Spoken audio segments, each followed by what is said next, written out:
दोस्तों आज की क्लास में मैं आपको बताऊंगा फ़ेल किसे कहते हैं और यहाँ पर बताऊंगा हिंदी में क्या होता है। दोनों ही ज़बानों से आपको जोड़ूंगा और दोस्तों ये भी इसके साथ मैं बताऊंगा आपके लिए कि ये जो फ़ेल टॉपिक है किस इम्तिहान में पूछा जाता है, किस तरह इसके सवालात बनते हैं और आपसे जिस तरह सवालात बनेंगे वो सब बताऊँगा। तो दोस्तों चलिए इसकी करते हैं शुरुआत और आगे मैं इस तरह से बताता रहूँगा।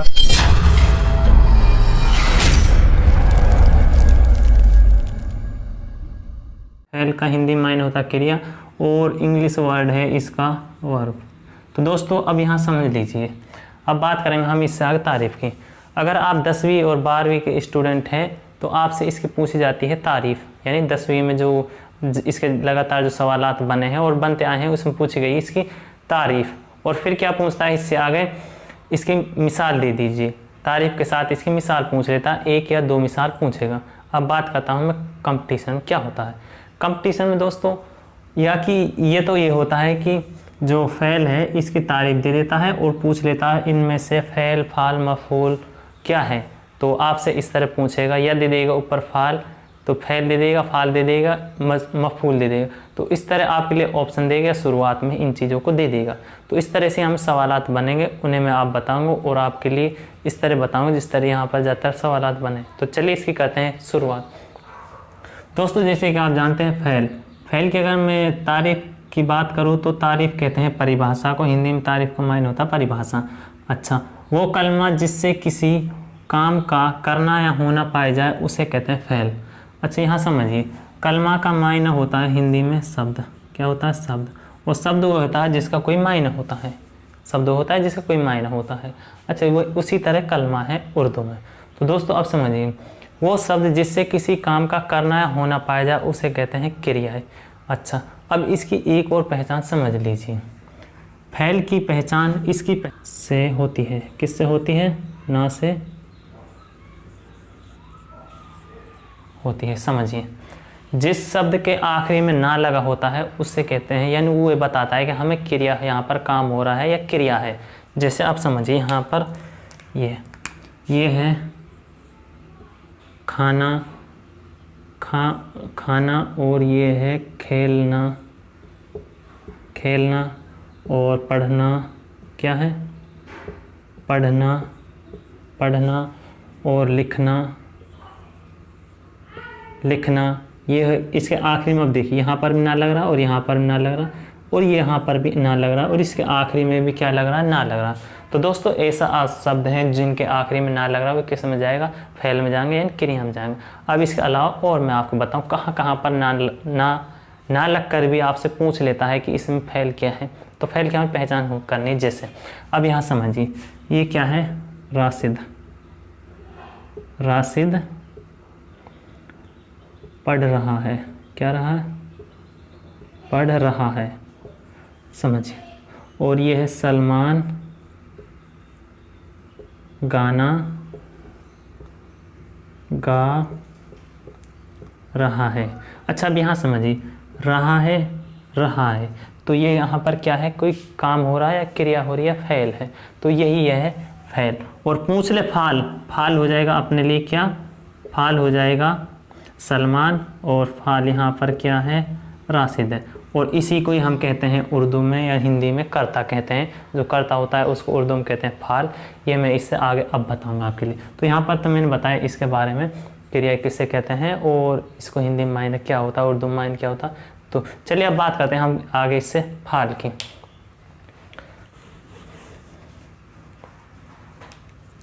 फाल इसका हिंदी मायने होता है कर्ता। क्या है? कर्ता कहते हैं। वो कलमा या अल्फाज कोई सा भी आ जाए उसमें से उसी का मायने एक ही होता है जिससे, वो कलमा या अल्फाज जिसमें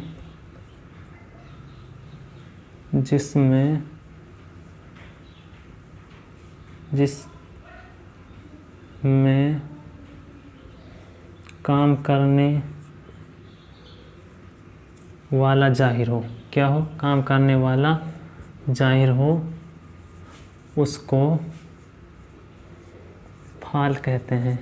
वो कलमा जिससे किसी काम करने वाले जाहिर हो उसे फाल कहते हैं। जैसे आप समझिए यहाँ पर ये यहाँ पर अहमद आया, क्या है, अहमद आया और वो स्कूल जाता है। अब समझिए, अहमद और वो, अहमद यहाँ पर होगा इस्म, क्या है, इस्म, और इस्म को कहते हैं हिंदी में क्या, संज्ञा। इस्म क्या है, संज्ञा है। और इससे आगे बात करें वो होगा क्या, जमीर। तो जमीर को हिंदी में कहते हैं सर्वनाम, क्या है, जमीर सर्वनाम है। चाहे इसम आए चाहे जमीर आए, लेकिन ये बात किस में कर रहा है, कर्ता के रूप में कर रहा है यानी फाल के रूप में कर रहा है। यहाँ पर ये बताया जा रहा है कि यहाँ काम करने वाला है, तो ये क्या है, ये होगा फाल। ये इसकी तारीफ है और इसी तरह इसके यानी इसी तरह क्या है, इसके मिसाल है। तो दोस्तों अब बात करते हैं हम इससे आगे मफ़ूल की। मफ़ूल क्या होता है उसे भी आपके लिए बताऊंगा, और आप इसके आखिरी में तुरंत समझ जाएंगे कि यहाँ पर मफ़ूल लगा हुआ है, यहाँ पर फाल लगा हुआ है। जैसे मफ़ूल,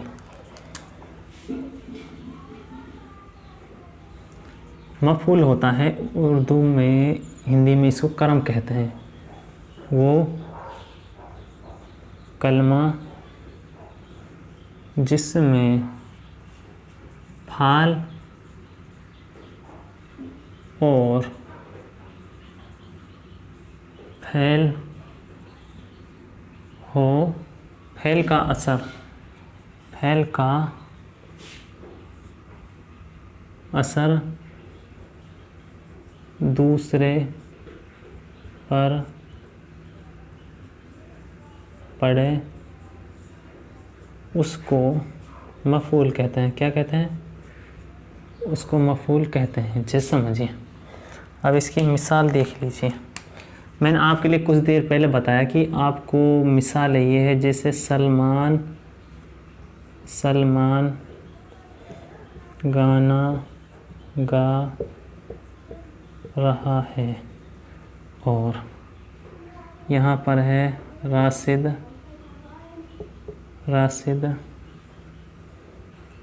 खाना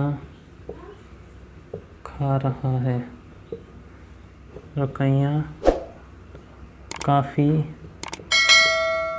पर लिख रही है।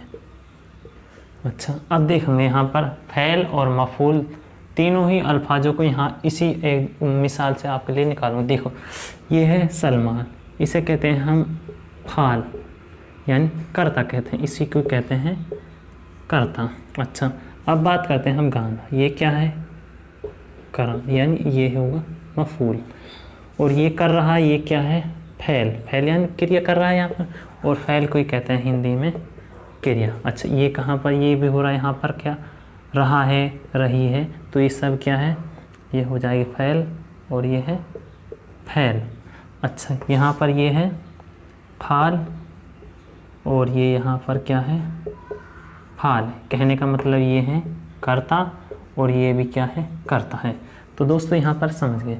और ये है यहाँ पर आपके लिए जो जिसे कहते हैं उर्दू हिंदी में वस्तु को ही कहते हैं, उर्दू में चीज़, तो वही होती है यहाँ पर क्या, मफ़ूल।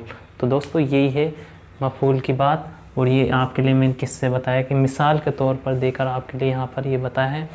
इस वीडियो से आपको एक या दो सवालात, हमेशा एक या दो सवाल तो ज़रूर ही मिलेंगे आपके लिए, चाहे किसी भी तरह का उर्दू का इम्तिहान हो। तो चलिए फिर मिलेंगे एक और अगली वीडियो के साथ में।